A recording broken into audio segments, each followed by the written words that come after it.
want to invite everybody to stand as we sing this next song, Anywhere is Home, and we'll dismiss our children to Children's Church at this time. So if we have children that are going to go downstairs, please do so, and then join me in singing Anywhere is Home. Okay? Earthly wealth and fame may never come to me, and a palace fair here mine may never be, but let come what may, if Christ for me doth care. Anywhere is home, if Christ is only there.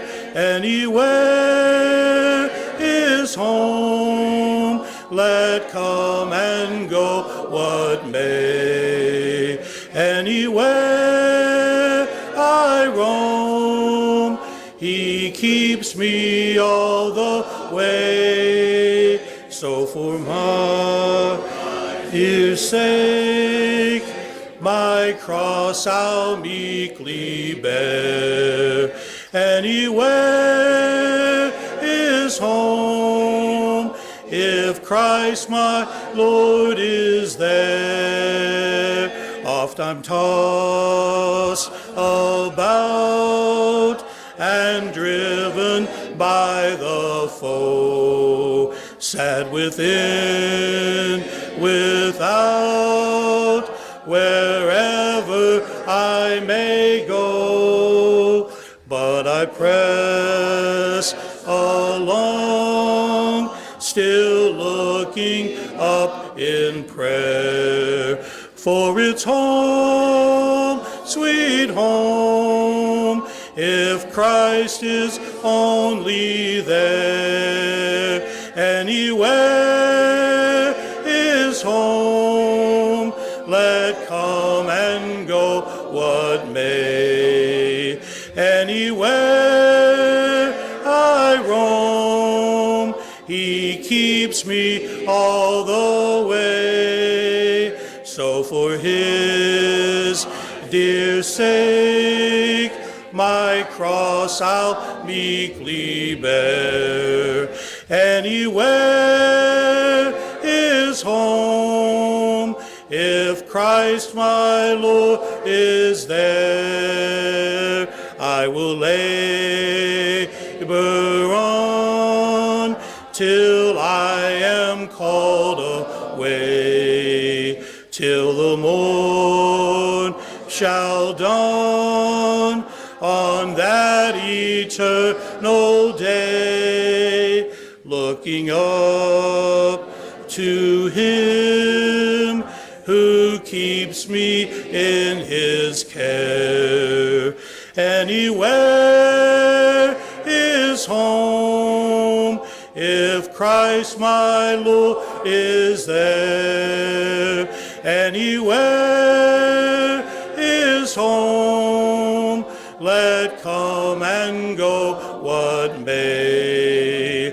Anywhere I roam, he keeps me all the way. So for his dear sake, my cross I'll meekly bear. Anywhere is home, if Christ my Lord is there. Amen. Be seated. Sid, how do you see the little words on that thing? Wow. You take them off? I need to get binoculars or something. Wow. Whew. Before I get to share some of my thoughts today, I want to give a couple shout outs as I begin. And the first shout out, I'm going to look right at the camera, is to Jan and Wendy. Jan and Wendy they faithfully watch our videos every week. They miss us, and Jan and Wendy, we miss you as well. And we just want you to know you will be part of the North Park family. And so I just want to give you a shout out for watching, but also encouraging, and then just continuing to let you know that we miss you. So that's that one. So, and then that guy back in the corner, I want to give a shout out to Ron King. Absolutely.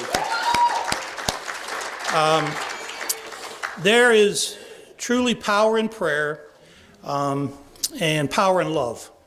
And,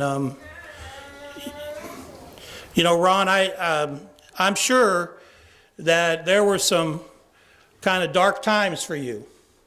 And I actually kind of thought a little bit about that as I was putting my thoughts together today. But we are so glad to see you and glad that you're here. And so shout out to you in fighting that battle so you could get back here. Before we were able to do a Google search and find how to fix or remove or repair or install pretty much anything, there were these things called how-to books. And they contained some helpful pointers, and they contained some step-by-step instructions, and sometimes they would have pictures, probably black and white because that's how long ago that was. But they would provide us with some help in whatever project we were wanting to do. Well, in the New Testament, really the book of James kind of serves as a how-to book, how to live as a Christian. And so I want us to focus on that, and we're going to probably spend some time in James over the next several weeks with some lessons from James, because I think it's important, because what James wrote a couple thousand years ago is still very applicable today, because we all will go through trials, we'll go through temptations and struggles, but also too, we will be encouraged and we'll need encouragement. I think James will capture all of that, including some godly guidance for us as Christians. So we're going to kind of be spending some time in the next few weeks over some things that we can find in the book of James. In 1952, a woman by the name of Florence Chadwick attempted to swim the chilly ocean waters between Catalina Island and the California shore. Now, I looked that up, and what I found is 22 miles between Catalina Island and the California shore. Well, she tried to swim that. And so she swam through some really foggy weather and some very choppy seas.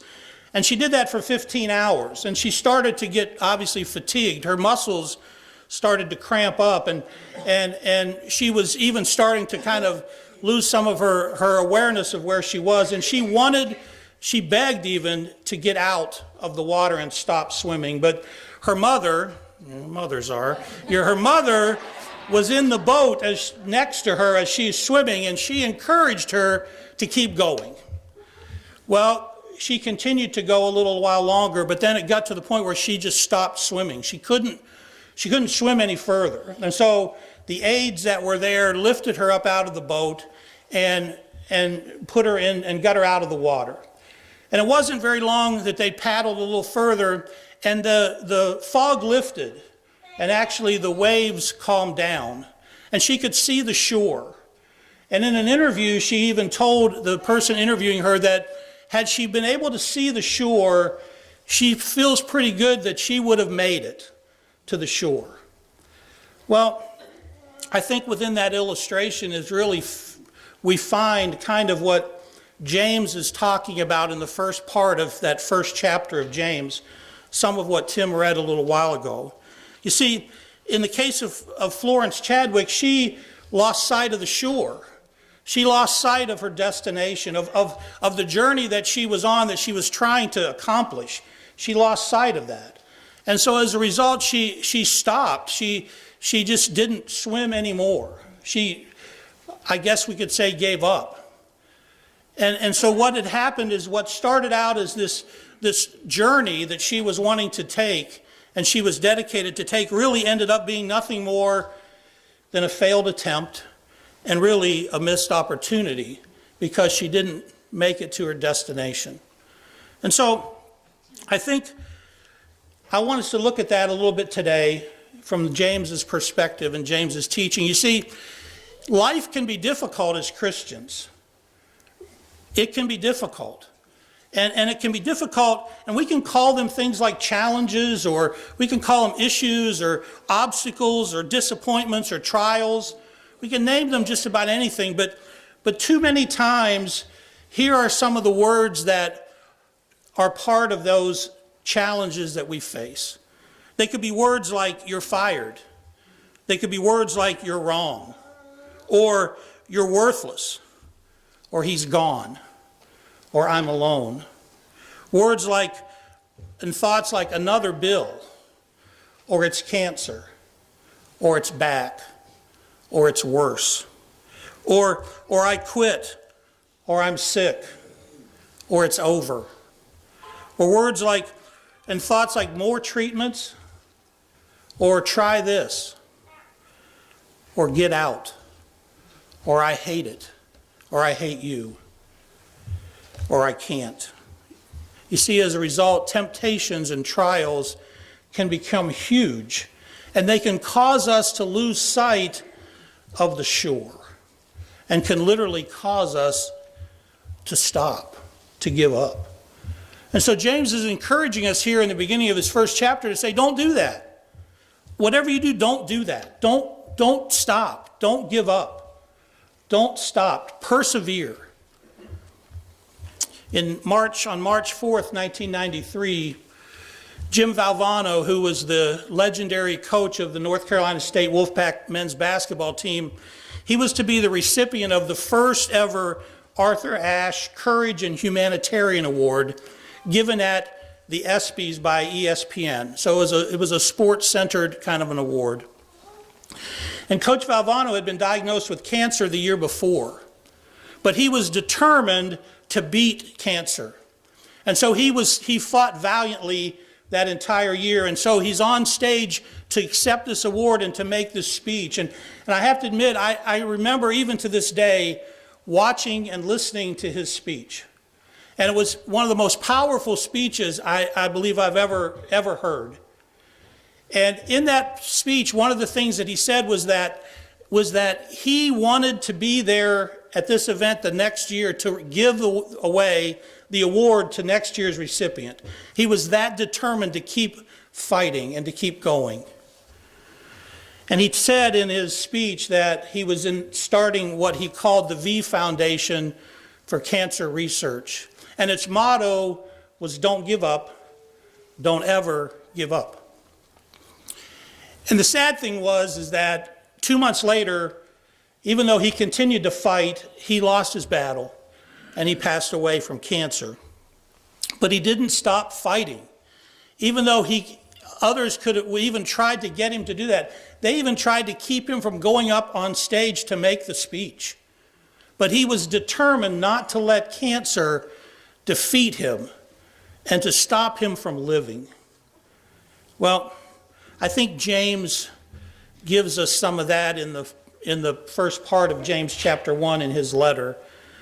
He challenges us every day to keep fighting, to not give up, to continue the fight that we're on, the path that we're on, even though there are going to be trials and challenges and temptations and disappointments and even failures. And those things may cause us to question our faith, and they may even cause us to want to abandon our future, what's in store for us, because they can get to be so bad. Well, this morning then, I want us to look really at what James is talking about, and I just want us to think about it this way. Don't give up. Don't ever give up. Because first of all, Satan wants us to give up. He wants us to quit. He wants us to lose sight of the shore and really to say, get me out of the boat, I'm done swimming. I'm done. That's what he wants. But you see, God never promises us to remove us from life's struggles. He doesn't promise us to take away all of our struggles. He does provide us, I think, with the ability, though, to change the way we look at those trials and temptations, those struggles that we have. And he does that really even when we look in the book of Romans chapter 8, when he talks about either living life led by the Spirit or living life led by the flesh. And he says really in Romans that if we live life led by the Spirit, we can overcome anything. In fact, Paul wrote this in Romans chapter 8, verse 18. He said, I consider that our present sufferings are not worth comparing with the glory that will be revealed in us.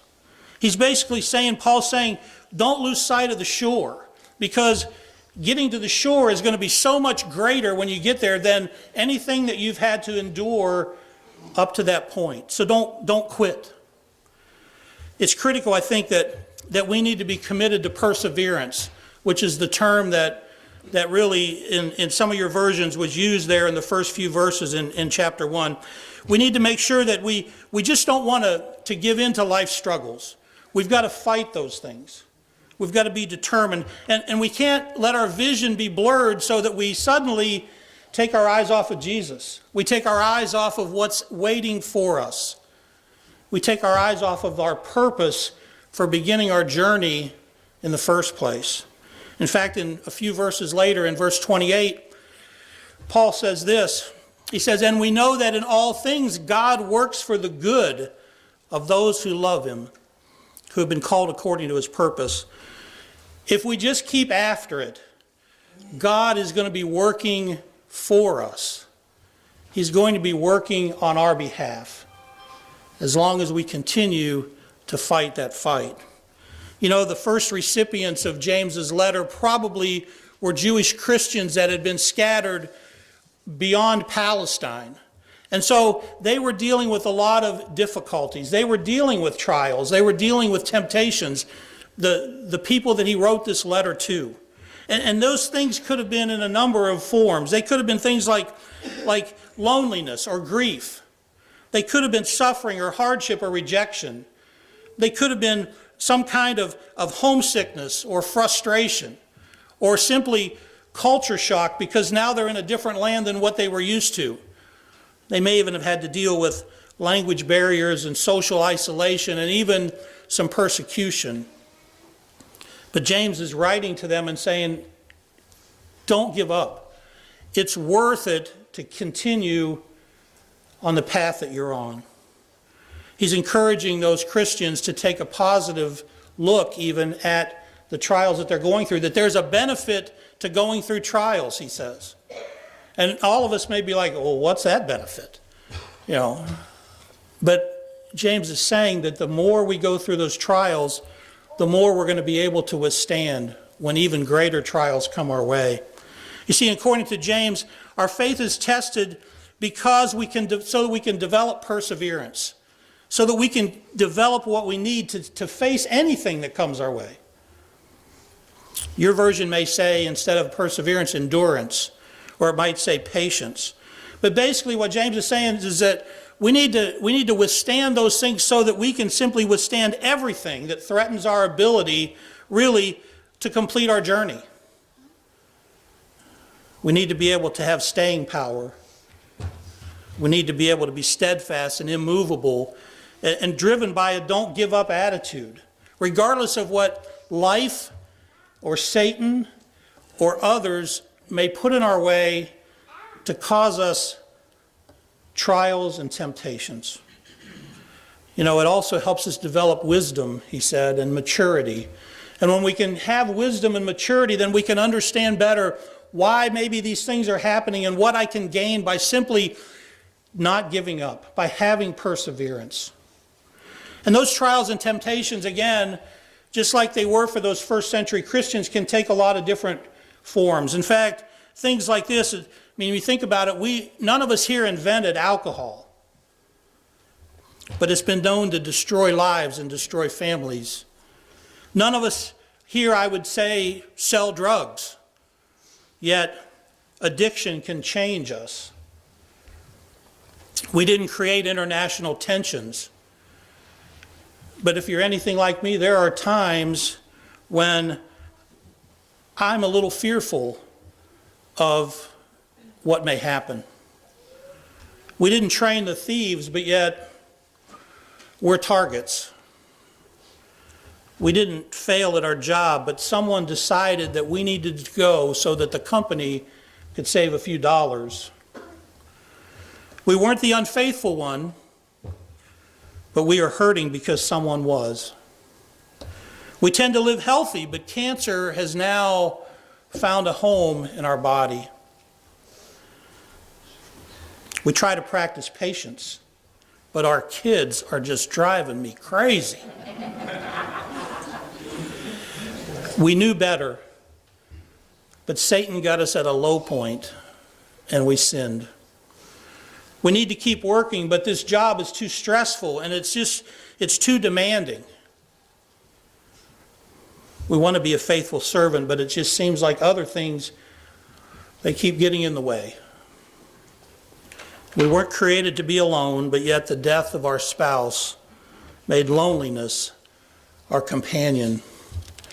Any of those things and a whole lot of other things could get in the way of us completing our journey, could cause us to want to give up, as James writes about. But he encouraged his readers, and he encourages us to continue to persevere, to not give up. And you know, Jesus is honest about the life that Christians really are asked to lead, that we're called to lead. Jesus is honest about what that's going to look like. There's no guarantee that by belonging to him that we'll be pain-free. And there's no guarantee that if we follow the King, that we won't have our own battles to fight. However, Jesus says if we remain faithful, though, if we endure to the end, we'll be saved. In fact, he says this in Matthew 24:13. He says simply that. The one who stands firm to the end will be saved. So how do we survive the battle? How do we deal with the trials? One blessing I think that we have as Christians is this thing called assurance.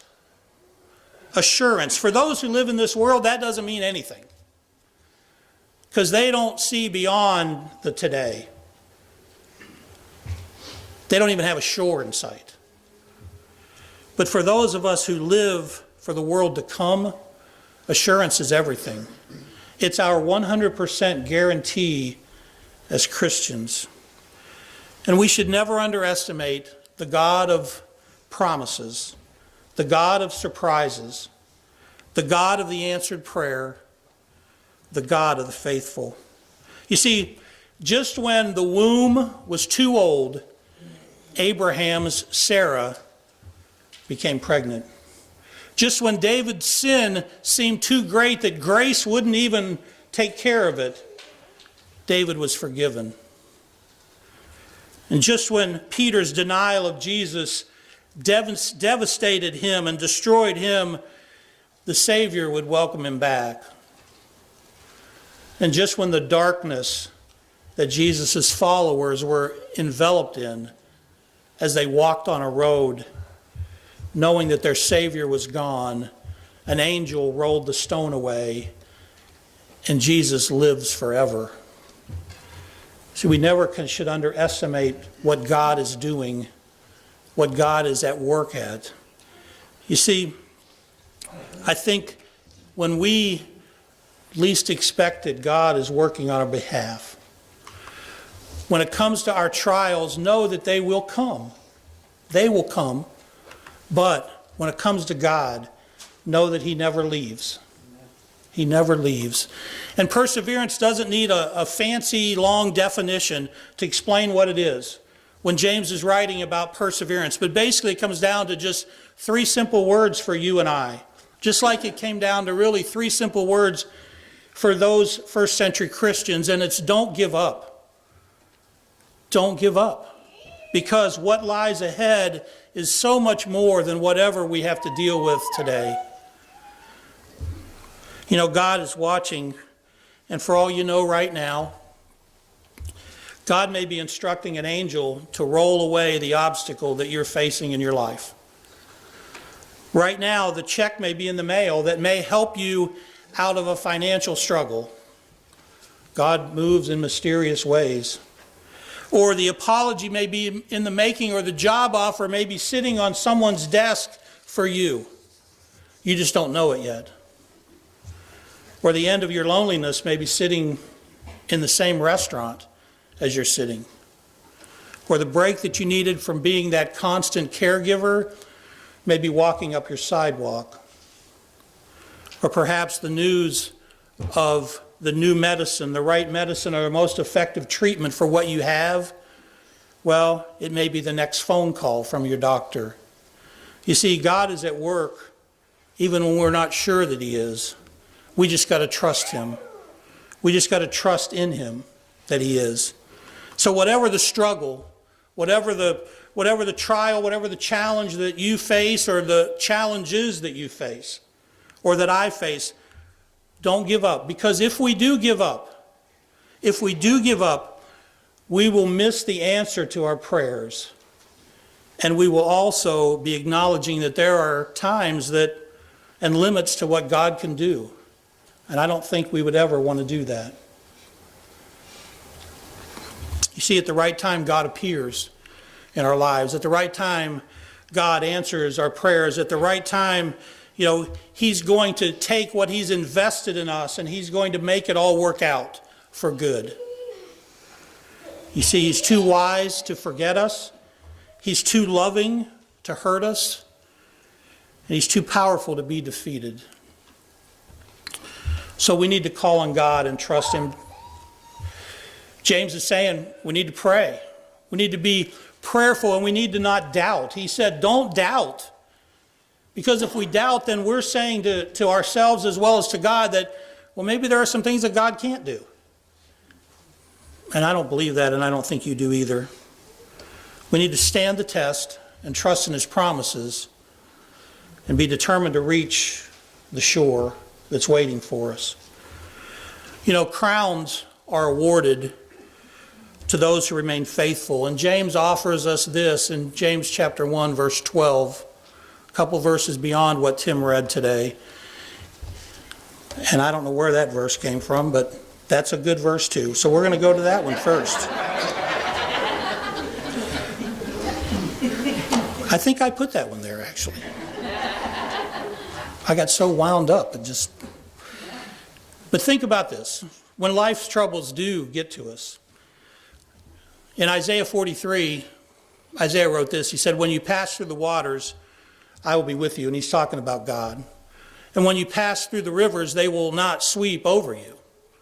And when you walk through the fire, you will not be burned. The flames will not set you ablaze. You see, God is going to be there when the waves get choppy and the fog comes in and somehow our vision is blurred and we can't see the shore.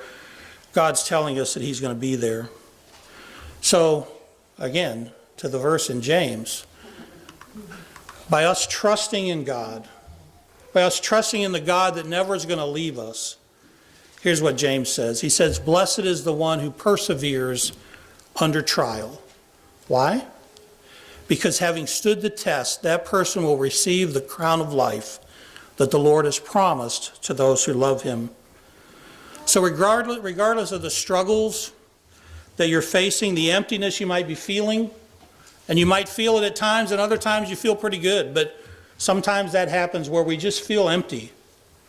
We feel disappointed or discouraged, or we may be dealing with physical pain or spiritual pain or emotional pain.